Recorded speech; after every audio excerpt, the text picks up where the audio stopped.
สวัสดีครับวันนี้ก็มาพบวันเชียงสีต้องอีกแล้วนะครับมาเจอกันอีกแล้วนะวันนี้ก็เป็น6:40 นาทีแล้วนะฮะคือวันนี้ก็จะมาตอนการสอนตอนที่น่าจะเป็นตอน13แล้วนะมันนะ12 13เลยเนี่ยผมก็ยัง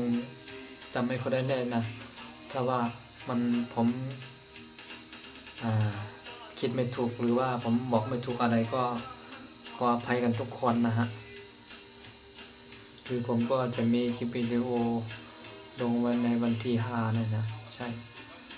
ก็ผมก็จะลงในวันที่5นี่แหละนะฮะในวันที่5วันนี้นะฮะผมก็อยากให้พี่ๆน้องๆแล้วก็เพื่อนๆเขาได้รับรู้แล้วก็ได้เรียนรู้ใน YouTube ของผมนะฮะผมก็อยากจะให้มีเพื่อนๆติดตามมันเยอะๆนะฮะจริงๆแล้วเรื่องนี้ผมมันจะไม่ค่อยเก่งสักเท่าไหร่นะครับเพราะว่ามันก็คงเป็นภาษาตัวเองเนาะผมก็อ่านคร่าวๆประมาณนี้ครับว่ามันเป็นอะไรยังไงก็เดี๋ยวผมก็จะพยายามทำให้ดีกว่านะครับนี่คือผมใช้ปากกาโฮจุกตัวสีแดงไปก่อนนะฮะแล้วจะมาอ่านพร้อมๆกันตอนนี้เนาะฮะกาปดไก่ขึ้นกาย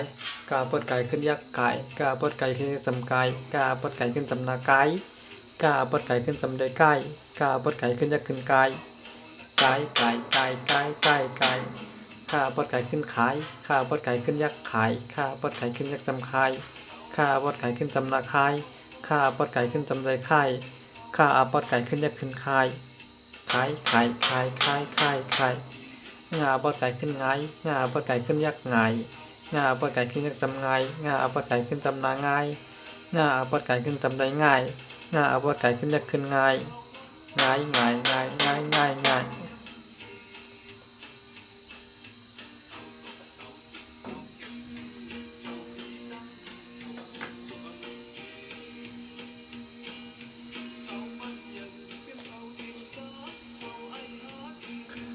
ซาปดไก่ขึ้นซ้ายซาปดไก่ขึ้นยักษ์ซ้ายซาปดไก่ขึ้นยักษ์จำใจซาปดไก่ขึ้นจำนาใจ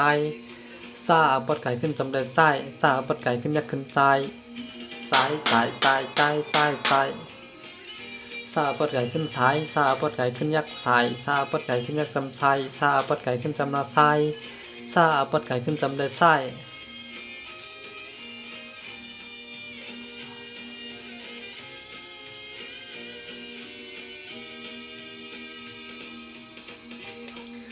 ซาปดไก่ขึ้นยักษ์ขึ้นไซ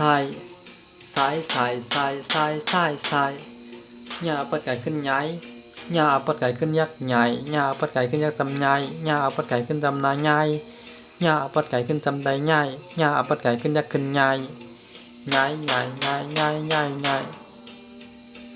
ตาปดไก่ขึ้นตายตาปดไก่ขึ้นยักษ์ตายตาปดไก่ขึ้นจำตายตาปดไก่ขึ้นจำนาตายตาปดไก่ขึ้นจำใดตายตาปดไก่ขึ้นยักษ์ขึ้นตายตายตายตายตายตายตายถ้าปดไก่ขึ้นท้ายถ้าปดไก่ขึ้นยักษ์ถ่ายถ้าปดไก่ขึ้นจำทายถ้าปดไก่ขึ้นจำนาทายถ้าปดไก่ขึ้นจำใดทายถ้าปดไก่ขึ้นยักษ์ขึ้นทายทายทายทายทายทายทายหน้าปดไก่ขึ้นไหนหน้าปดไก่ขึ้นยักษ์ไหนหน้าปดไก่ขึ้นจำนายหน้าปดไก่ขึ้นจำนานายหน้าปดไก่ขึ้นจำใดนายหน้าปดไก่ขึ้นยักษ์จำนายนายนายนายนายนายนายป้าปดไก่ขึ้นไปป้าปดไก่ขึ้นยักษ์ไปป้าปดไก่ขึ้นจำไปป้าปดไก่ขึ้นจำนาไปป้าปดไก่ขึ้นจำได้ไปป้าปดไก่ขึ้นยักษ์ขึ้นไปไปไปไปไปไปไปพาปดไก่ขึ้นไผ่พาปดไก่ขึ้นยักษ์ไผ่พาปดไก่ขึ้นยักษ์จำไผ่พาปดไก่ขึ้นจำนาไผ่พาปดไก่ขึ้นจำได้ไผ่พาปดไก่ขึ้นยักษ์ขึ้นไผ่ไผ่ไผ่ไผ่ไผ่ไผ่ไผ่ฝ่าปดไก่ขึ้นไฟฝ่าปดไก่ขึ้นยักษ์ไฟฝ่าปดไก่ขึ้นยักษ์จำไฟฝ่าปดไก่ขึ้นจำนาไฟฝ่าปดไก่ขึ้นจำได้ไฟฝ่าปดไก่ขึ้นยักษ์ขึ้นไฟไฟไฟไฟไฟไฟไฟมาปดไก่ขึ้นไม้มาปดไก่ขึ้นยักษ์ไม้มาปดไก่ขึ้นจำไม้มาปดไก่ขึ้นจำนาไม้ มาปัดไก่ขึ้นจำได้ไม้มาปัดไก่ขึ้นยักขึ้นไม้ไม้ไม้ไม้ไม้ไม้ไม้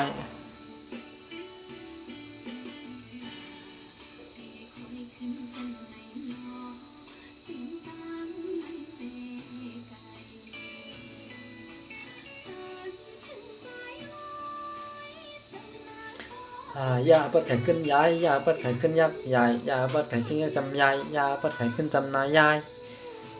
ยายยาปัดไก่ขึ้นจำใจยายยาปัดไก่ขึ้นยักษ์ขึ้นยายยายยายยายยายยายยายราปัดไก่ขึ้นร้ายราปัดไก่ขึ้นยักษ์ร้ายราปัดไก่ขึ้นยักษ์จำร้ายราปัดไก่ขึ้นจำนาร้ายราปัดไก่ขึ้นจำได้ร้ายราปัดไก่ขึ้นยักษ์ขึ้นร้ายร้ายร้ายร้ายร้ายร้ายร้ายลาปัดไก่ขึ้นหลายลาปัดไก่ขึ้นยักษ์หลายลาปัดไก่ขึ้นยักษ์จำลายลาปัดไก่ขึ้นจำนาลายลาปัดไก่ขึ้นจำใจลายลาปัดไก่ขึ้นยักษ์ขึ้นลายลายลายลายลายลายลาย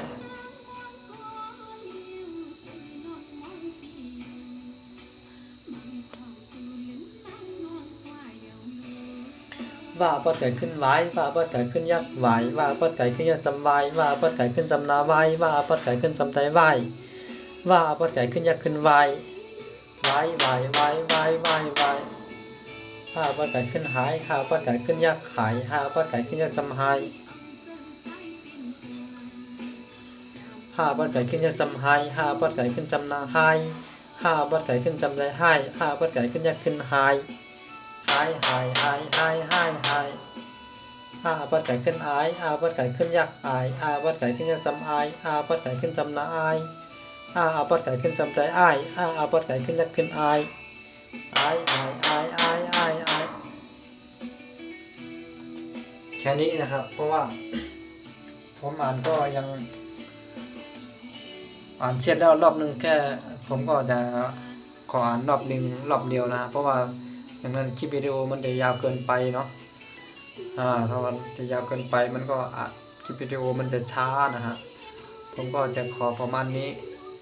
ใครอยากจะเรียนใครอยากจะอะไรฟรีๆก็ขอให้เข้ามาเรียนรู้ทางนี้นะฮะรับรองว่าเป็นแน่นอนอ่านเขียนออกได้แน่นอนมั่นใจเลยนะฮะมั่นใจจริงๆนะครับ